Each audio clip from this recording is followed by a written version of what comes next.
Naveen Jain, welcome to the show, dude. Well, Luke, it's an honor. It's been so long we have been thinking about it, so I'm so glad Yeah, it's good to see you again, man. I remember the first time we met at Next Health, and we were down, I think they were recording a podcast with you, and I came to hang out, and I swear to God, I have probably not laughed that hard in years, and maybe not even since, and that was some months ago. So I just was really looking forward to sharing some time with you and absorbing your super fun, enthusiastic energy. I don't know if I've met anyone that's as lively as you are when it comes to health and thinking in optimistic ways about the future of humanity. So I'm stoked to talk to you. Well, look, as I said, I've been, reading about you, and I think you're one of the few people who are just intellectually so curious about everything. And to me, that's life is curiosity. The day you stop being curious is the day you actually die. You become a zombie. You're no longer growing. You're no longer living. What is that life worth if you can't be learning and growing and if you're not curious? Yeah, the teachability factor, right? Life gets really boring if you have the answers already. Well, and it's interesting thing is the less you know, the more you think you know. And the more you know, then you realize how little you know. That's true. Oh, that's a good tweetable.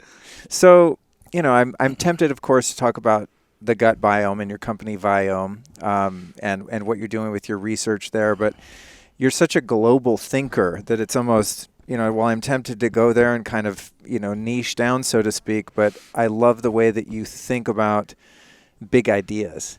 And so what do you see as the future of healthcare, the health and wellness industry? What are the things that are coming around moving forward that are really going to change the way we look at our physical health, spiritual health, etc.? So first thing is that our whole healthcare system is really becoming an institution. And in this institution, it is somehow is not designed to take care of the customer or a patient in this case, right? So everyone in this system makes money when you're sick. And no one makes money when you're healthy. Now just think about a system that fundamentally is incented to not keep their customer happy because they stop making money. Right? Every other business, you make more money by keeping your customer happy unless you happen to be in the healthcare business.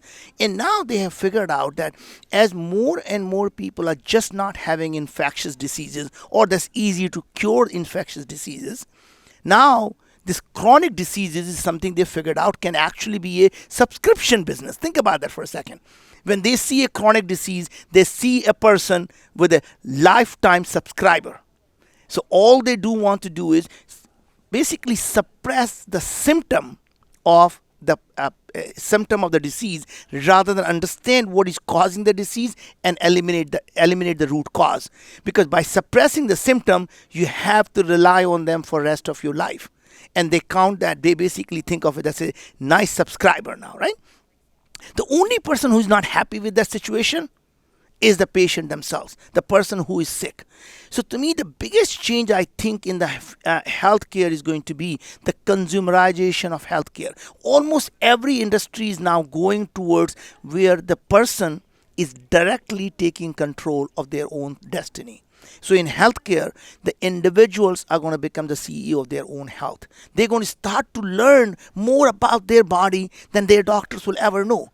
And the interesting thing is, in the last few years, in the next 5 years, we're going to have tremendous amount of technology that's going to allow us to look inside our body at a molecular level. We'll be able to know everything that's happening inside our body.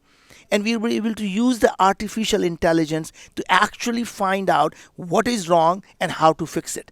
No doctor, in fact, no human being can analyze this much data. And that is going to be the key, is that, it's a matter of time we're going to have the smart toilets. That means every day your pee and your stool is going to be analyzed. You're going to have smart tiles as opposed to the carpet or the tiles we have. They're going to be able to measure your weight. They'll be able to take a perspiration from your bottom of your feet and analyze your perspiration. Your mirror is going to be constantly analyzing your body. And all that information is going to be constantly being put together and say, Luke, here is what you should be doing and here is what you need to avoid. And that is going to be in the beginning a polite conversation. Hey, don't do this. Eventually, it may be that AI is going to say, just like today when someone drinks too much, a bartender says, I'm cutting you off. Right? Someday, the AI is going to say, you know what, Luke, you're just not going to get a French fries and burger Enough. Now, you say, that's okay, I'm going to go out and eat. Guess what? The AI has already notified all the restaurants. You walk in there and say, Mr. Story, let me just tell you, you're not getting your burgers in French because your AI has already told us that you can't have that. Right? So my question with that, from the being kind of a conspiratorial rebel anarchist that I am, who then controls the AI, right? Like, how do you manage the power and touch of that? It's sort of like we're seeing in big tech now. You have these platforms that no one intended to become so socially and politically powerful. And if they decide, oh, we don't like this person's point of view, like specifically there are many conservative voices now that are being blatantly censored, right? Which I don't, whether I agree with those people or not, I don't think is healthy for society. But that's the thing about AI. I'm like, I'm with you. And I'm like, but wait a minute. Who's pulling the strings of this, at the top of the food chain, so to speak? What if it is actually done by the people who love you?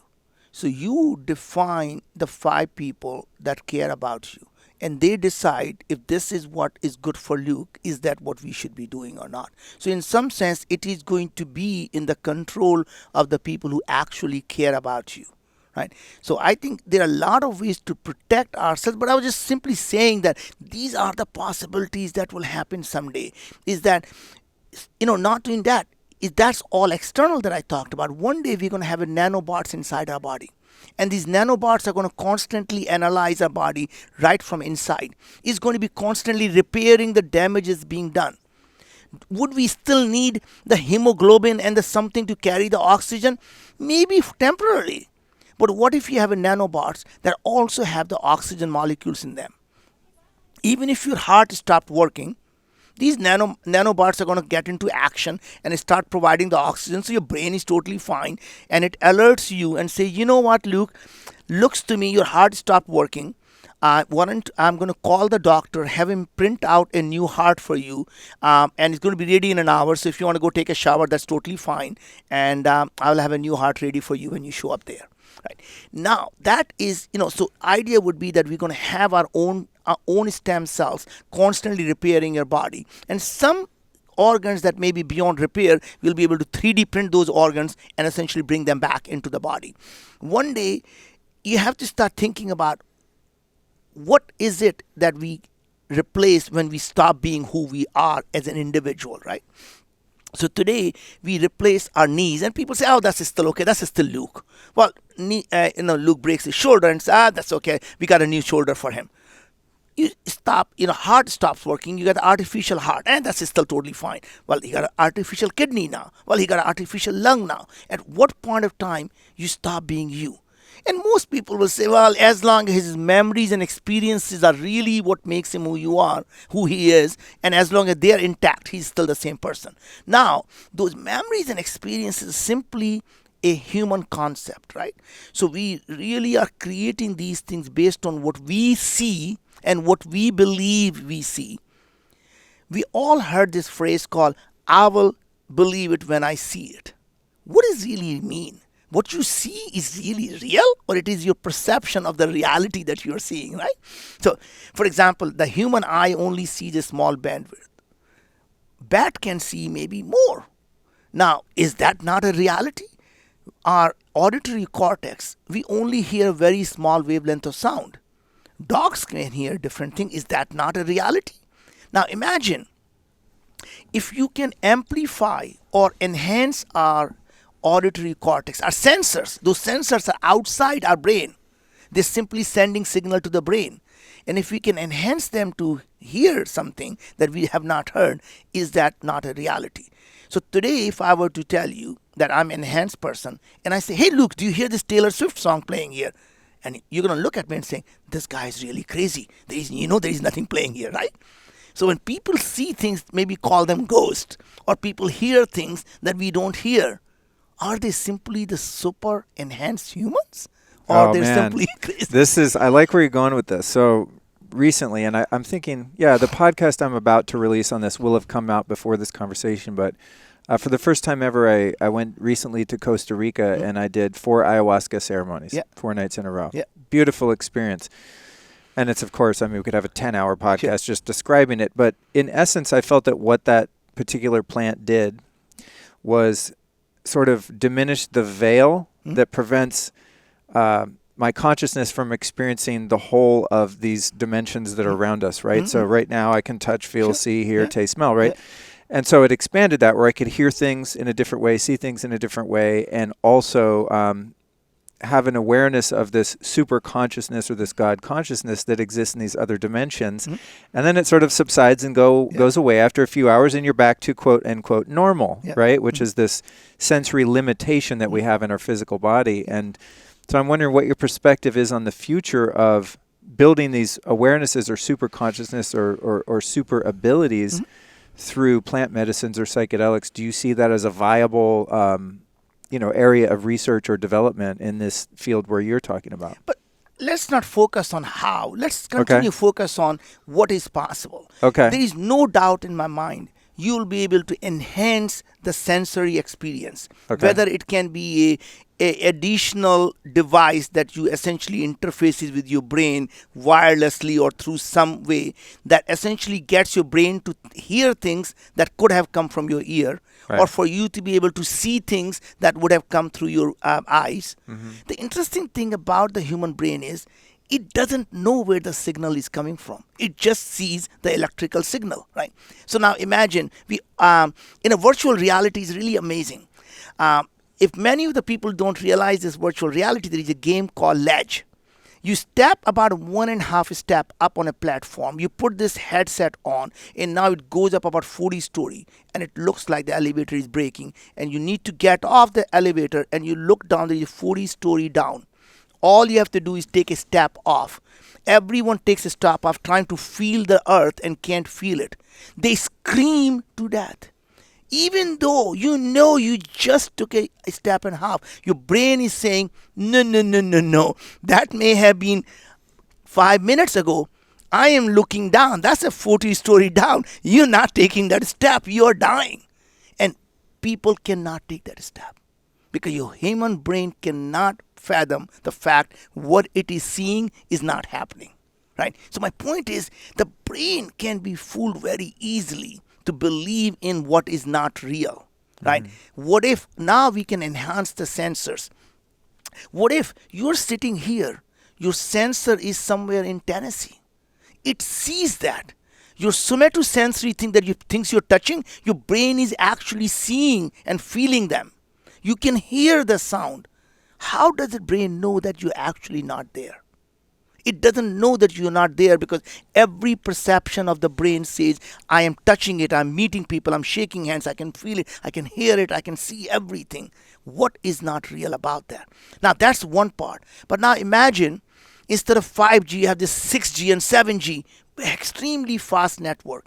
And what if you can be in 5 places at the same time, constantly synchronized and having the experience of being in every single place? How would you, when mom used to say, you can't be in 2 places at the same time. Right? What if you could be in all the places at the same time? You know what that makes me think of is some of the saints and sages from your home country that are reported to have been able to bilocate. Some of the famous gurus where they're sitting with some devotees over here in this part of the ashram, and at the very same time they're also in the town shopping, you know what I mean, or whatever, and someone saw them there. I mean, there's all of these stories in folklore, specifically in India, randomly enough, and then people hear that and they think it's not possible, but to me, it's like the type of thing where, say I have dreams all the time where I'm crying or laughing or having some emotional experience in the dream, sometimes pleasant, sometimes not. And then I wake up and I'm physically crying or physically having that experience or moving my body in a way I'm running from a tiger or whatever, getting a hug, whatever the case may be. So we already live in our own sense of alternate reality, but it's limited by, I think, small thinking, right? It's like people that, and I sense you're someone that doesn't even think outside of the box. The way you talk, I'm like, this guy doesn't even have a box. It's not that you're like, oh, here's the box and I'm outside of it. You're like, forget about all boxes. I'm going here into this alternate reality. But that's the point. It is, so most people would have said that Steve Jobs lives in distorted reality field, right? Right. What if that's the only reason you call that distorted is because you can't see it? It may be so clear to him or to someone who you're talking to, right? So to me, the reality comes from the belief. Your own belief system really creates that reality that you see so clearly that how the world can be. So when I can wake up in the morning and say, why is not possible to create a world where illness can be optional? For me, it is so clear that world exists, and I want to, articulate that world to people.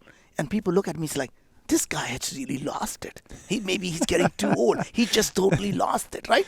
Yeah. Is because they cannot imagine it. Imagination is what creates these boundaries for our limit, dreams or anything is all limited by the imagination, right? And our belief system is really limited by the imagination. Even the people who love you limit you to what they can imagine, right? So my mom, who would love me to death, would say, son, you can do anything you want. Sky's the limit. She knew there was a limit because she cannot fathom there is that sky doesn't exist. And as you grow up and I say, Mom, you know the sky doesn't exist, right? Sky is the imagination, a figment of our imagination, because we see that, just a light. Right. When you go from here to the moon, you don't say, hey, Mom, I just passed the sky. Right. There's nothing there. Right. So point is, we create these belief system inside us, and every part of our life, they become our limitations, right? So people who today see limitations because they see the world as is rather than what the world can be.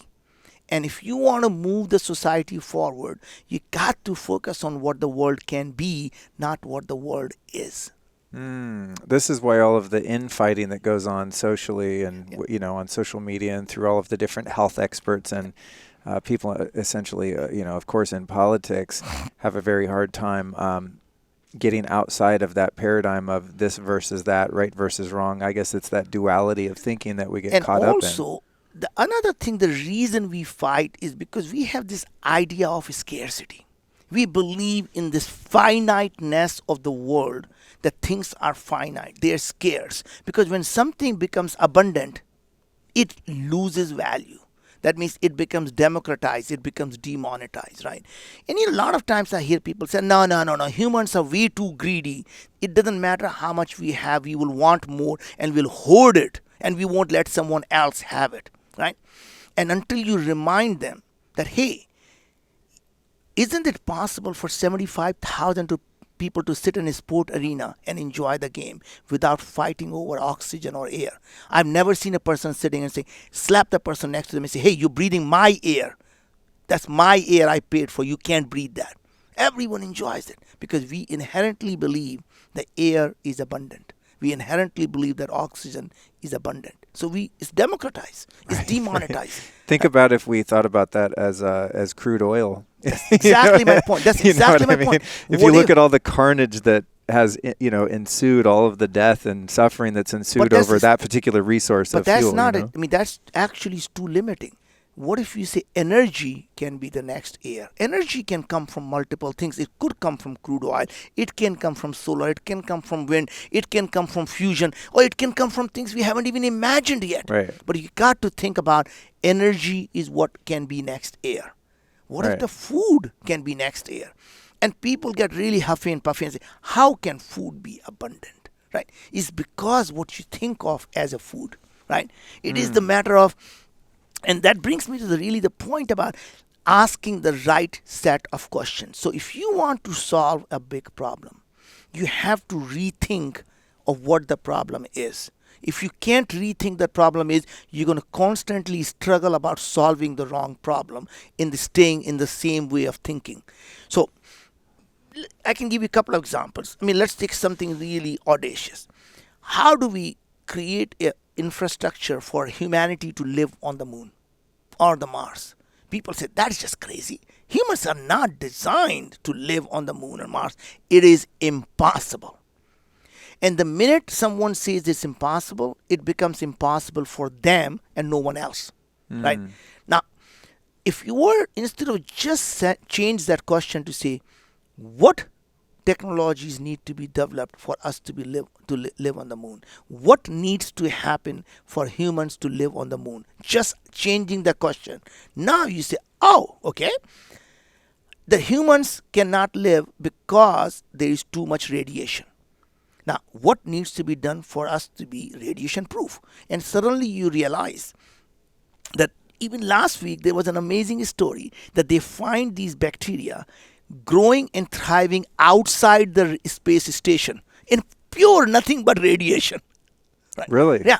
In fact, in the radioactive nuclear waste, they find these bacteria growing What? and thriving. Yes. Oh my God, that's so cool. In Chernobyl, where they have all the radiation, Really? and these things are thriving, right? So my point is, nature has figured out how to protect its DNA from radiation and use radiation as a source of energy rather than toxic. And then now they're thriving. Now we can take the genetic material from these bacteria, use CRISPR to modify our own genes, and next thing you know, we are completely radiation resistant.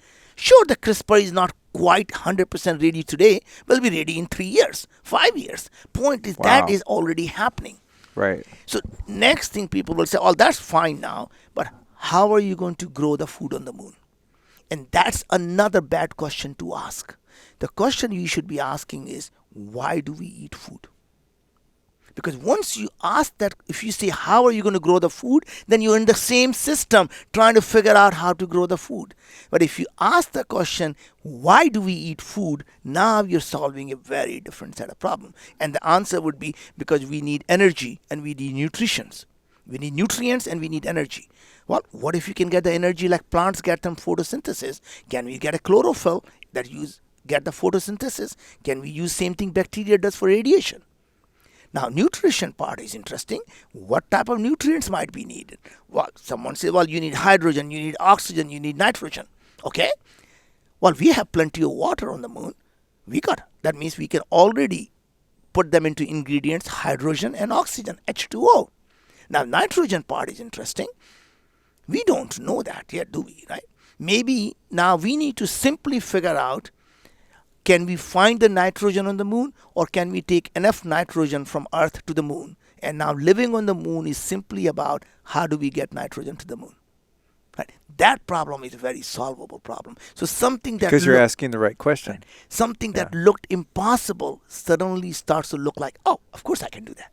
Let me ask you something about this forward way of thinking. You know, I've over the years seen different things about, say, like a free energy system where some eccentric inventor creates something you can put out in your backyard, and you can cut off from the power grid and just generate, put compost in there, and it makes energy. And then that person gets assassinated. You know, they die of a suicide by 4 shots in the back or something like that. You know, there seems to be, from not to be too paranoid, but it's just an observation that there may be powers that exist within the world that are actually working hard to suppress some of these advancements in technology for humanity because of the profit motive and their scarcity mentality and the power structure that's in place that's stopping people like you that might develop a device or a technology or just a different way of thinking from coming into fruition, because they'll lose their stranglehold on that apparent scarcity. Do you think there are forces that are kind of working to suppress technologies at play, and what might we do to circumvent them? So first of all, I really don't believe in this conspiracy theory, and he'll tell you why I don't believe it. There was a time that was possible to do. With this internet and social media, your ideas instantly become the global ideas. You mean instantly the thing that was your thought process can become a thought process of 1 billion people out there. You can kill a person. You cannot kill an idea once it's out there. Once the genie is out of the bottle, it is done. US may not like CRISPR. Once it is out of the bottle, they're doing the CRISPR in UK, they're doing the CRISPR in China. We may not allow the stem cell development here. They're doing it all over the world. The genie is out of the bottle. And that is a beautiful thing about the idea. Once you come up with a way that can make the humanity better, the people in the current system will do everything in their power to stop it. But they are powerless. Because once that idea spreads, how many suicides are going to happen? Because right. there are billions of people. Right. They have to kill everyone. Right, and they have no market. Right. So my point is, that is the beauty of the things today. That you don't have to be worried about it. And that's the reason you should always share your ideas with everyone. Because that creates a movement. You can kill a person. You can never kill a movement. Right? And as we started our podcast in the beginning, you said, how do we go out and make illness optional? We created a movement around it. It's not my problem. It's not my company. It is not something I do for I need to make money. We do it for the betterment of humanity. And when you do that, amazing things happen. You were in the room yesterday. People stood up and say, I am your customer. It is helping me. It's changed my life. I no longer have to talk about it because Right. they talk about it. How do you stop that movement? Drug company may not like it anymore. Right? I am the person who can go up on a national TV and say, pharmaceutical companies have become a parasite on humanity by keeping them unhealthy, keeping them sick. Humanity will come together to kill the parasite. How do you stop from humanity coming together? Only way we can do that is we as a society either decide this problem is not worth solving, or we become selfish and saying only I need to solve this problem. If someone else is doing it, it's not worthwhile. Right, right. And how many times, I Right. know you and I hear, all I just want to do is help the world. Well, I am doing the same thing. Let's work together. Oh, no, no, no, no, no, no, no, no. It's me want to doing it, not you. I'm sorry, I thought we all want to help them. No, no, no, no. So my point is, why is it that if you talk to any charitable organization, they rarely work together? Why is that? That's strange. Strange. Yeah. They Yeah. all tell you, I am not a profit motive. I just want to help the people. And I'm trying to help people for this cause. I'm trying to help it for this cause. They would never work together to say, hey, why don't you invite your people to our cause and we'll invite our people to your cause and we all can help them. They never share. Interesting. Never share. Now, I'm thinking even businesses who are profit motive, they come together and form joint ventures. Sure. But charities don't. That's weird. I never thought about Right. that. I guess I don't know that much about, that element of business, of the not-for-profit business sector. But now that I think about it, you don't see these conglomerates Yeah. of charities like you would corporations that envelop each other and merge and all of this that's going on all the time. You can't even And do keep up better, with do it. more good in the world. No. Huh. Because it's all about self-interest. I am the queen bee in my town. I host a gala event. And by the way, the money I raise is simply to pay for the gala, but everyone knows I care about the cause, and the cause goes out the window. Right. Cause doesn't get anything. Nobody funny. really cares about how do we help the people who are actually sick, but they host a gala.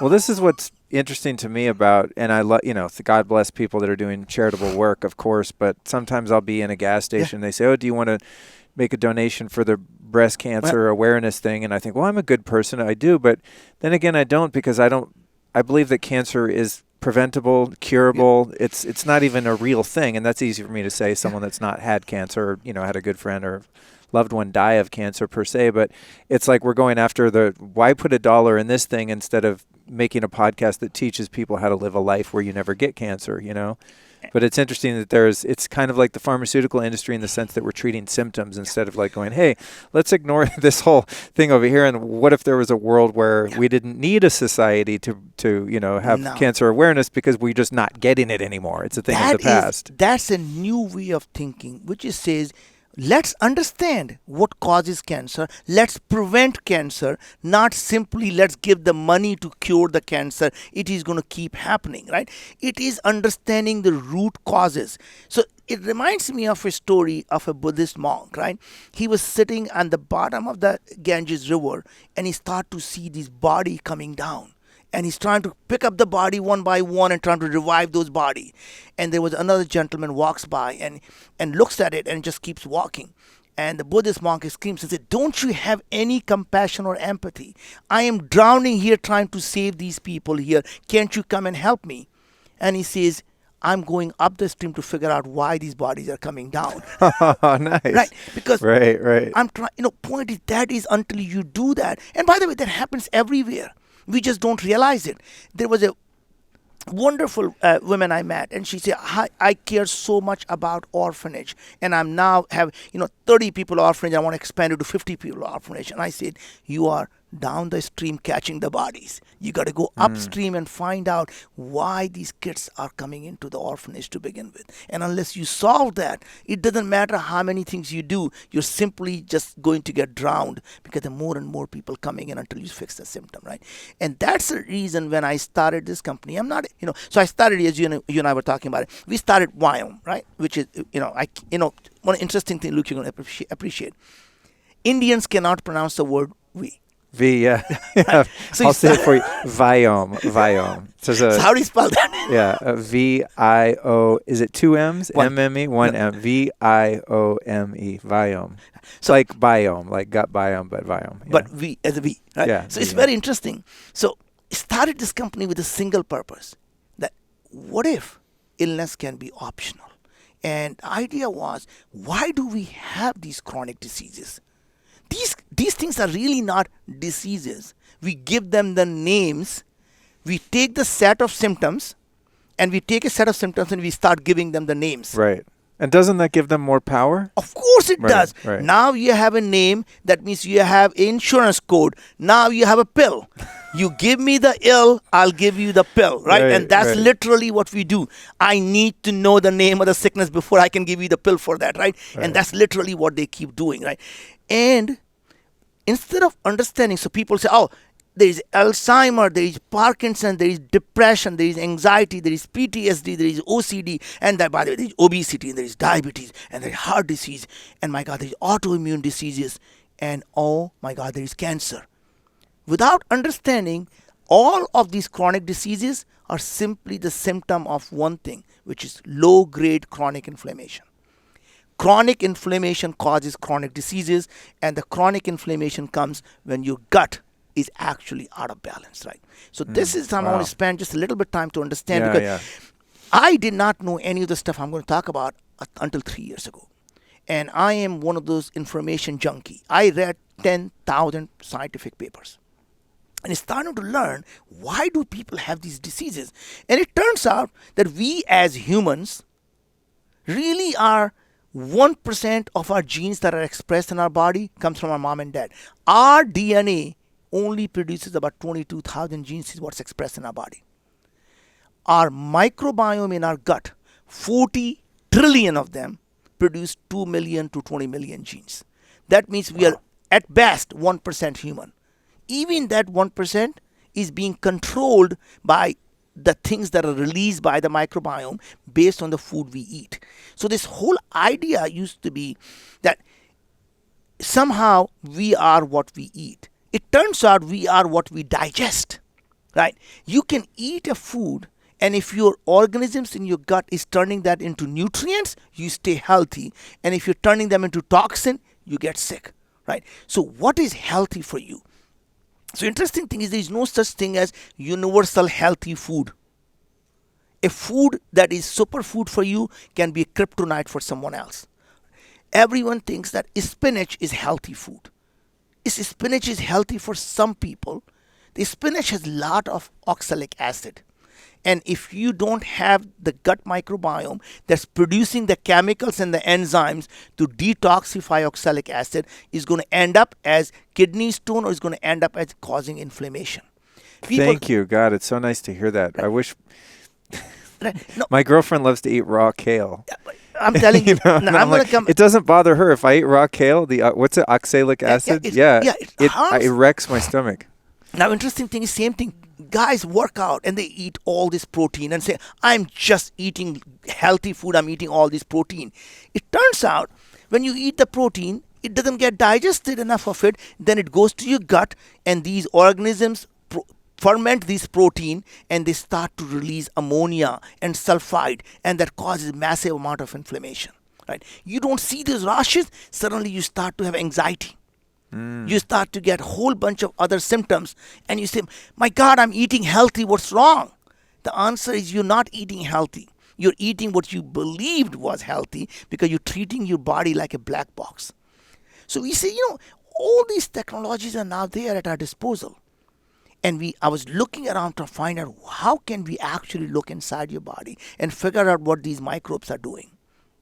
And it turns out there was a technology that government has developed for the biodefense work, which was exactly solving the same problem. If a bad actor were to get hold of something, how would we know what is making people sick? And they say they can't just simply say what organisms are there. They need to know what they are producing so they can build the antidote for that. We say once we saw the technology, I'm thinking, if we know what's making people sick, we know how to keep them healthy. So I licensed the technology and said we're going to use this for the betterment of humanity. And that is what created Viome, right? So you're just to slow this down a Sure. little bit to get my head around it, because I've had do functional medicine, and Sure. you test your gut biome. You do these very disgusting lab work where you Yep. take your feces and Yep. put it in a vial and mail it somewhere, and they come back and say, oh, you have this fungus, this bacteria, this is out of order, da da da. But there's not really, other than a recommendation of, hey, you have parasites, you should take these herbs or these drugs or whatever it is to get rid of the parasites, too much yeast, all that. But there's never a recommendation like, hey, you shouldn't eat celery, or you should eat more fish, or less this or that. So, And tell you why. Because those technologies cannot do that. So everyone who is doing this testing are actually scamming their customers. Because understanding the organisms doesn't do anything. You need to know what these organisms are actually producing. Right. Are they producing good stuff like butyrate, or are they producing toxic stuff like lipopolysaccharide or ammonia or sulfide, right? Or a whole bunch of other inflammatory compounds, or are they producing anti-inflammatory compounds that you actually need more of? So these technologies were all doing, these ancient stuff like 16S, which is throwaway technology, or metagenomics, which is DNA. DNA tells you potentiality, RNA tells you what actually is going on. And nobody else is Interesting. doing it. So here's very interesting. If you look just like human beings in nature, there could be 10,000 different organisms that can produce exactly the same thing. Just like there are 10,000 people, they can all do one thing, whether it's being an electrician, whether it's being a plumber, or being a podcaster, right? 10,000 people can do the same thing. Or the same person can do multiple things. Same organisms can produce whole bunch of different things depending on the ecosystem it's in and depending on what is being fed. That means looking at the organism doesn't tell you what is actually going on. A good people behave badly in a bad ecosystem, and even the bad people behave nicely in a good ecosystem. So the idea is to create that ecosystem when there is a balance between these organisms. And it's not about, the whole idea, oh, these guys are bad and these guys are good. That actually is what causes us to actually have imbalance. In the world, it's not good or bad. It is really that balance that causes us to actually continue to be, what I would say, alive and healthy. So for example, if in your gut you don't have the organisms that are actually constantly keeping your immune system active, your immune system is actually goes too low. And when there is a bad pathogen comes in, immune system is just not even active. Right. So having these organisms that are constantly telling the immune system, hey, stay active here, don't go to sleep here, right? And the good guys are keep feeding the nutrients to the body. And when there is something bad happens, they say immune system, now is the time, go. Right? So point is, it requires all of these things. But what happens is when we eat something that keeps killing the good guys, guess what happens? Now the bad guys take over. And then you have suddenly the LA riot, right? right. Which I was here for. It was no party. No party, right? Even the good guys get caught into it, right? Yeah. Right? Yeah. Now, here's what happens. As long as even if the bad guys are there in LA, there's no riot because the good guys keep saying, nope, this life is, you're not going to go do that. And that's the whole idea, is to keep these guys in check. It's a check and a balance, right? And you need both. So what we do is, in this test, we not only look at the organisms, we tell you what they are producing. And based on that, we say, hey, Luke, you should not be eating apple. People say, really? So by the way, this is my own example. So I did my test and it says, don't eat apple. And then it tells me why. He said, Mr. Jain, you have a apple chlorhexidine leaf virus. And if you keep eating apple, that's feeding that virus and you're going to continue to have problems, inflammation. Don't eat banana. It's because the catenanes in banana is actually causing inflammation in your body. You should try the coconut milk instead. And by the way, you should not be eating chickpeas and lentils that you're eating a lot of. Right? That actually is being fermented. You're eating too much of them. It's actually producing toxins like sulfide ammonia and petrocin rather than actually converting them into good stuff. So you really need to lay off that for a while. Right. So it's very interesting. I was talking to this woman came by yesterday and says, I can't believe I was on this keto diet. I'm just not eating any carb and I didn't want to eat any fat and I wanted to eat no toxins. So I'm eating organic corn tortilla chips. I did the test, and the first thing it says is, don't eat organic corn tortilla chips. I'm thinking, how would you know that? My point was because we saw what it is doing. So I wonder what the Viome test would have to say about my brother. My younger brother, one of them, has been on the carnivore diet now for almost a year, and literally all he eats is grass-fed beef, salt, pepper, and spring water. That's all he's eaten. Like not one bite of any other food. And what's weird, and we don't know how this is going to go long term. Talk to him in 10 years, we don't know. But his inflammation, his general health, his digestion, everything is completely counterintuitively getting better and better and better, more energy, healthier, better sleep. I wonder what would be going on there. So actually it's very interesting. It's not that the beef is bad. It's bad for some people. So what happens is the carnitine in beef actually goes to your gut microbiome, and if you have these guys produce the chemicals and enzymes to convert the carnitine into TMA, the TMA gets absorbed in the body, and then your liver translates the TMA into TMAO, oxidizes that, and that is what causes the heart disease.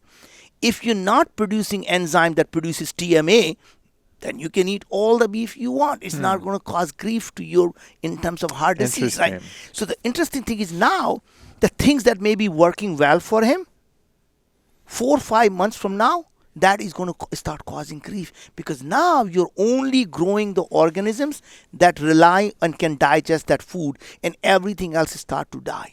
And then what happens is, anytime even the good stuff, when you get too much of it, they become bad. They start to form biofilm. They start to do the things that you never expected, right? So when you start to, in a group mentality takes over, and they keep sensing how many of us are there. It's time for ruckus or not, right? And that's literally, so the idea would be to have more diverse diet, but really not to treat your body like a black box. Do a test. It may say it's totally fine, and you test again 3 to 4 months from now, you say, lay off. Now you got totally out of balance now, right? And you got to bring the balance back in. And that's really the key, is to constantly get the things. Like people say, how often do I have to do the test now? Do you mean you got to do that every year now? Well, point is, even your car, which is not very complex, you tune it once a year, right? Is people say, well, I asked them, how often do you work out? Do you think you can just work out today and say, I'm done now?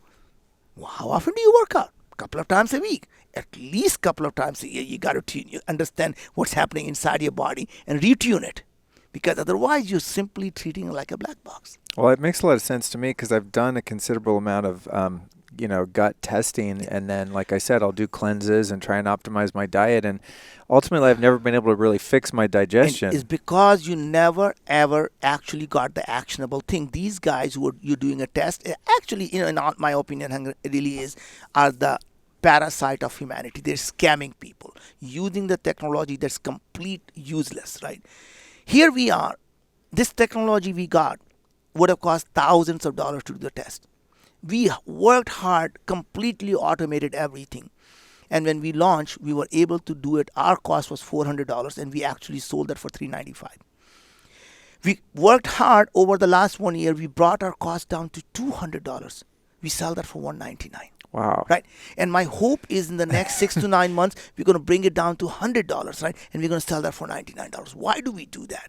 Because we really believe. How do you keep your investors happy? So honestly, that's very interesting.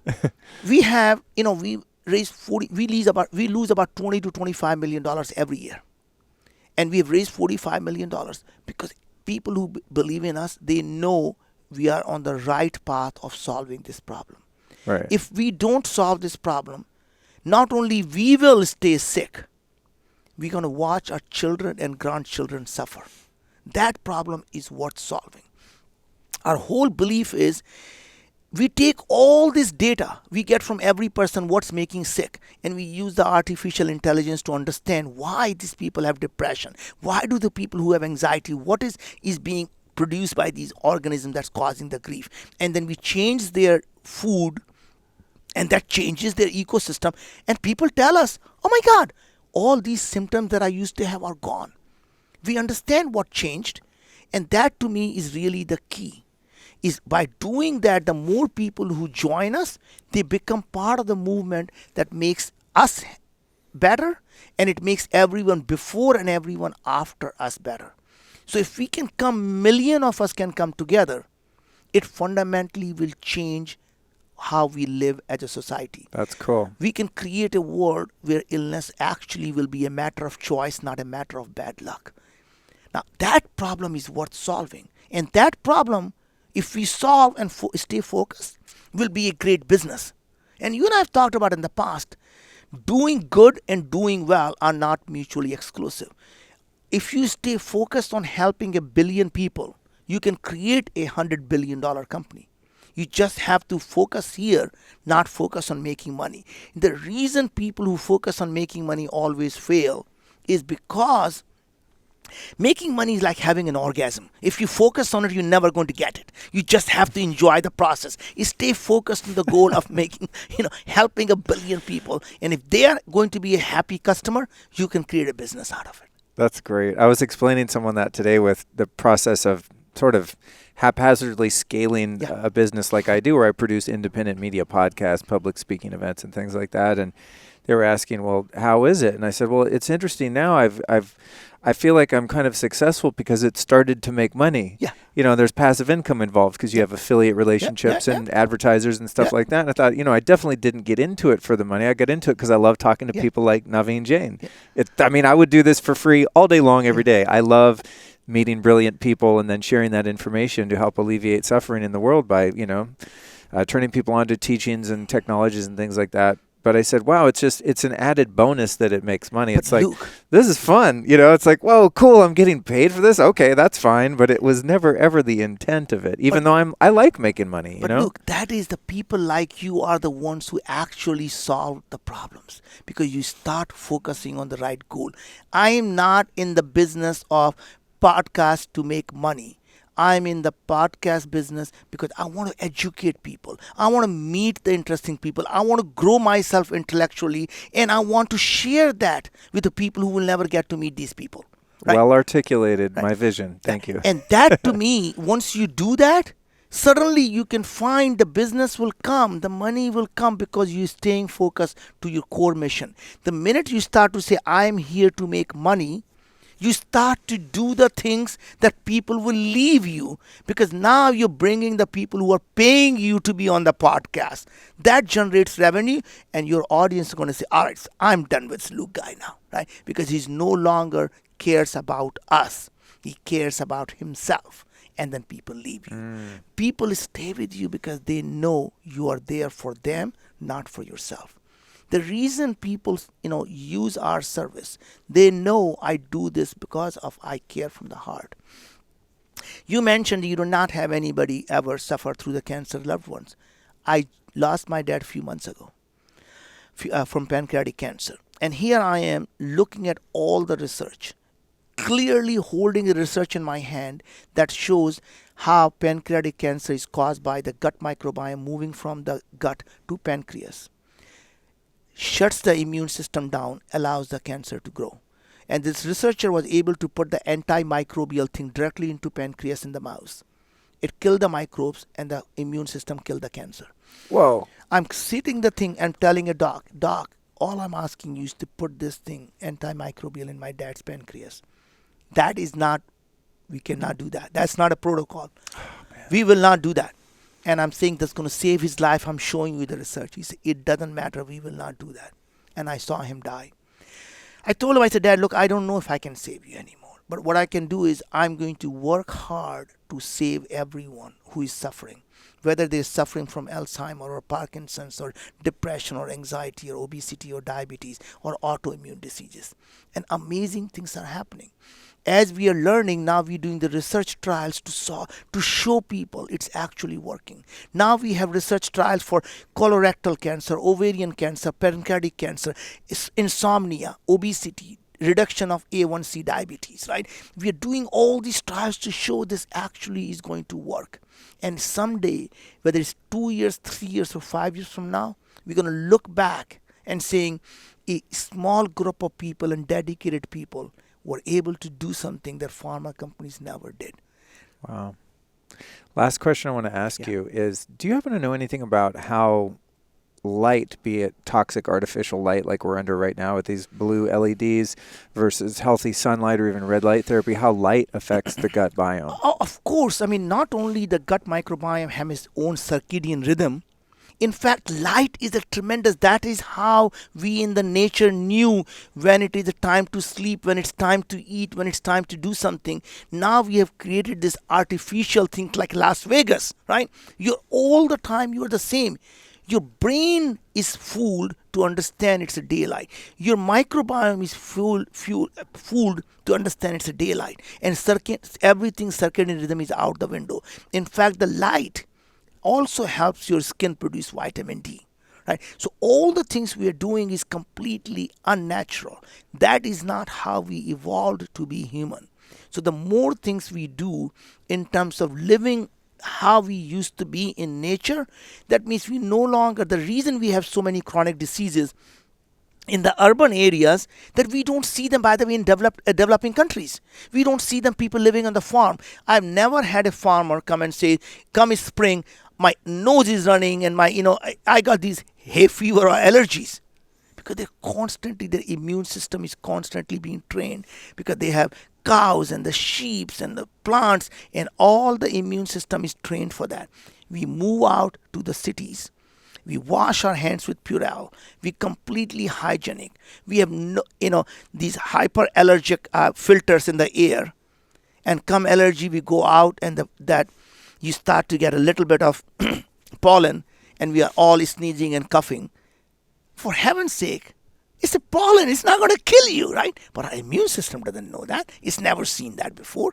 So my point is, if you go out and live in the nature, go out and be with the animals, you're actually going to start living healthier. Awesome, man. Thank you so much for that. Well, we got to wrap it up here because I know you've got things to do. My final question is this. You've taught me so much today. I mean, I could talk to you for hours. You're just inspiring and brilliant person. So thank you for that. And I'm sure our audience is stoked too. But who have been 3 teachers in your life that our audience might be able to go look to learn even more? I will tell you, there is only one teacher. It's life. Life is the most amazing teacher. It never stops teaching. It is we who stop learning. Every interaction you have, don't judge the person. Take time, because that may be the most teachable moment you have. Even if you run into a person who is homeless, sit down and ask what brought you here, and there'll be a lesson to be learned from you, right? So just be and really live life without judging. Stay intellectually curious, because curiosity is what keeps you alive. The day you stop becoming curious, the day you have died. Right? So if you're not curious, you already become a zombie, right? And ups and downs of life is what makes you human. So I say, your life is all a heartbeat, is up and down, up and down. When it's smooth, you're just dead. You just don't know it. Ups and downs tells you you're alive. When you are down, you hunker down there and you just know the next beat is going to be up. But most importantly, when you're on top of that beat, never get too cocky, because winter is coming. Right? Right. And that to me is how you live life. That's amazing, man. Thank you. Well, where can people find you? Website, social media, etc. Well, I'm on all the social media. You can find me on Instagram. You can find me on LinkedIn. You can find me on Facebook. You can find me on Twitter, or you can just email it to me. I'm always answer all my emails. And I just want to thank you, Luke, for what you do, and thank you for helping us spread the word about Wyoming, because I need your help. I need everyone who's listening to it, because if we can't come together, enough of us, we will all fail, right? And if we don't want to solve this problem, I can live on some nice warm island. Trust me, my life is really good. So I want us to really please help me spread this word. And that's all I ask you. So get people to start testing themselves, because that will get us enough information for us to solve this problem. So they get better, and we actually get closer and closer to solving this problem. So thank you. Awesome. You got it. Thanks for joining me. Signing out. Thanks.